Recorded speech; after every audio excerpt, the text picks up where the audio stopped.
Germany, led by Hitler and growing stronger day by day, was unsettling the great powers of Europe. At the end of 1939, Germany's invasion of Poland opened the gates to a massive war that would engulf the world. While the United Kingdom and France declared war on Germany, Hitler's armies occupied Denmark, Norway, and France through a series of successful campaigns. They also brought Mussolini's Italy to their side, forming the terrifying Axis alliance. Following their successes, they attacked the British Isles in an attempt to force the British into making peace. During the air offensive, the German Air Force, the Luftwaffe, failed to reduce the British Royal Air Force to the desired level. As a result, the groundwork for a land operation on the British Isles could not be established. Hitler completely changed direction and decided to attack the Soviet Union instead. For this purpose, preparations for Operation Barbarossa began. Although the focus had shifted eastward, the war against the British continued at sea. The British naval power was extraordinary, and the Germans needed to wear down the Royal Navy somehow. To achieve this, Operation Rheinbung was prepared. Under the Treaty of Versailles signed after World War I, Germany was forbidden from building warships heavier than 35,000 tons. However, after coming to power, Hitler ignored the agreements and secretly commissioned warships to close the naval gap with the United Kingdom. The most famous of these ships built for the German Navy, the Kriegsmarine, was the Bismarck. Named after the Iron Chancellor of the German Empire, Otto von Bismarck, the ship was Germany's most powerful naval weapon alongside its sister ship Tirpitz. Weighing 41,000 tons and measuring 251 meters in length, Bismarck was a sea monster built with advanced German engineering. At the beginning of the war, there was no more powerful battleship in Europe.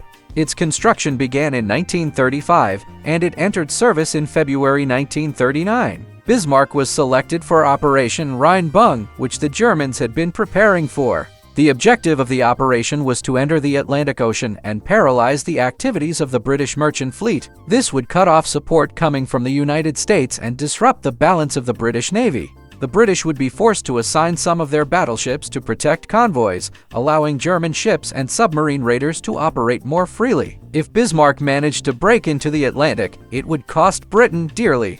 The plan itself was fairly simple. Bismarck would be accompanied by the heavy cruiser Prinz Eugen. They would depart from the Baltic, reach the Norwegian coast, and then slip into the Atlantic Ocean through the Denmark Strait between Greenland and Iceland.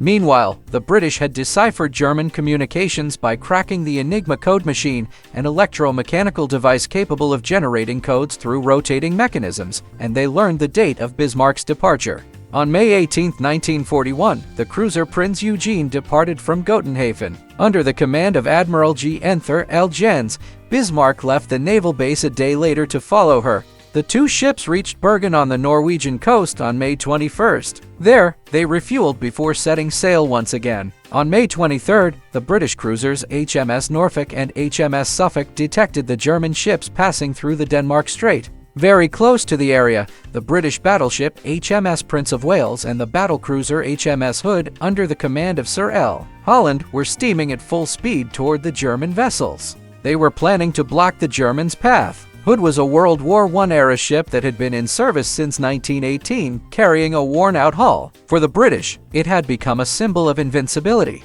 Prince of Wales, on the other hand, was a relatively new ship that had not yet overcome its technical problems. The British ships made a major mistake, mistaking the Prinz Eugen, which was sailing ahead of the German formation, for the Bismarck. They opened fire on it on May 24th. The Germans, meanwhile, focused their fire on Hood.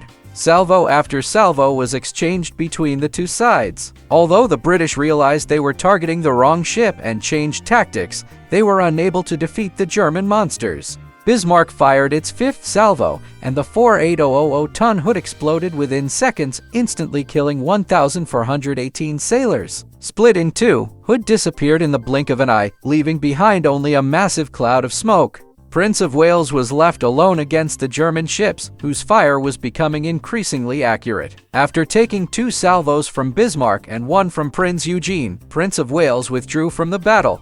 The victorious Germans made no attempt to pursue them. However, fate had already begun weaving its web. Although HMS Prince of Wales had not suffered serious damage, it had managed to score a critical hit by piercing Bismarck's fuel tanks and rendering a large amount of fuel unusable. This development put the entire operation at risk. Admiral L. Jens realized that the British were making counter moves to trap him. He now had two options before him. He could either take the fuel-starved Bismarck back to Norway or head toward the French coast to come under the protection of German forces. Believing the British were more likely expecting him to return to Norway, the admiral chose the second option and continued toward France. The Norfolk, Suffolk, and Prince of Wales followed behind them. Meanwhile, another British fleet under the command of Admiral John Tovey was also approaching. Bismarck suddenly turned back in a sharp maneuver to confront its pursuers. The purpose of this maneuver was to buy time for Prince Eugene to escape, and it succeeded.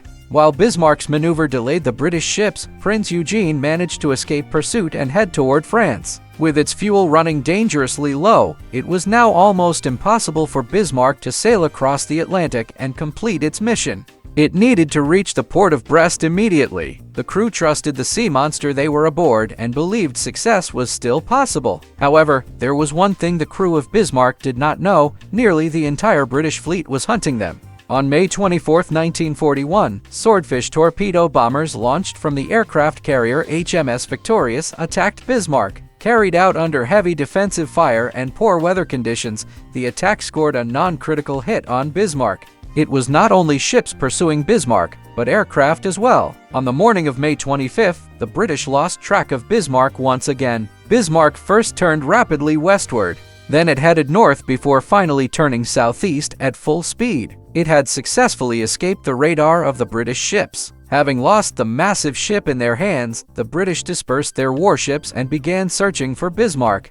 On the morning of May 26th, a Catalina flying boat spotted Bismarck much farther south than expected. The discovery of Bismarck close to the mainland, in the exact opposite direction of where it was expected, caused a minor panic within the British Navy. Bismarck was almost slipping through the fingers of the Royal Navy. Although the Germans had made a major mistake by failing to maintain radio silence, which led to their detection, they had still come dangerously close to Brest. The ship was only one day away from the safe zone protected by the Luftwaffe and German submarines. Although the British initially panicked, they continued the pursuit because they knew they still had a chance. Admiral Tovey had only 3 main ships left to continue the chase, as the others were suffering from fuel shortages. The pursuing ships were HMS Norfolk, HMS King George V, and the aging HMS Rodney. It was difficult for these ships to catch Bismarck, but vessels approaching from the south could change the situation.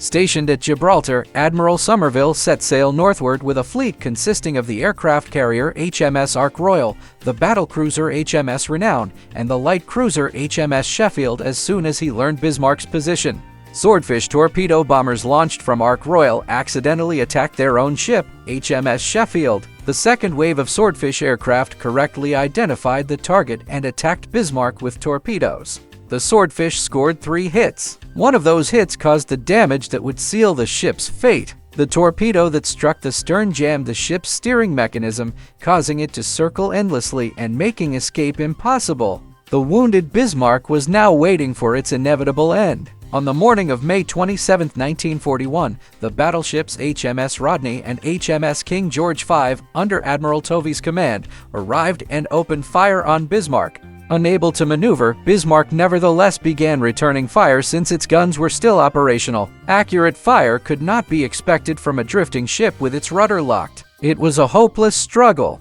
The heavy cruisers HMS Norfolk and HMS Dorsetshire, approaching from the south, soon joined the battle as well. After being bombarded for an hour and a half, Bismarck was engulfed in flames and appeared to be completely disabled. After Bismarck lost both its defensive and offensive capabilities, HMS Rodney moved in closer and completely destroyed the ship's upper deck with direct fire. However, suspecting that the still unsunk Bismarck might have called German submarines for assistance, the British admirals withdrew their battleships from the area. The cruiser HMS Dorsetshire then torpedoed the burning ship again from very close range. Even that, however, did not appear sufficient to sink the vessel. At 10:40 am, the capsizing Bismarck finally disappeared beneath the waters with all its enormous weight. While some members of the crew were rescued by HMS Dorsetshire, more than 2,000 sailors, including the captain and Admiral L. Jens, lost their lives in the freezing waters of the ocean. The loss of Bismarck was a major blow for the Germans. The Allies were able to continue their trade with America with fewer disruptions. The aid coming from America would help sustain the conflict in Europe throughout the war.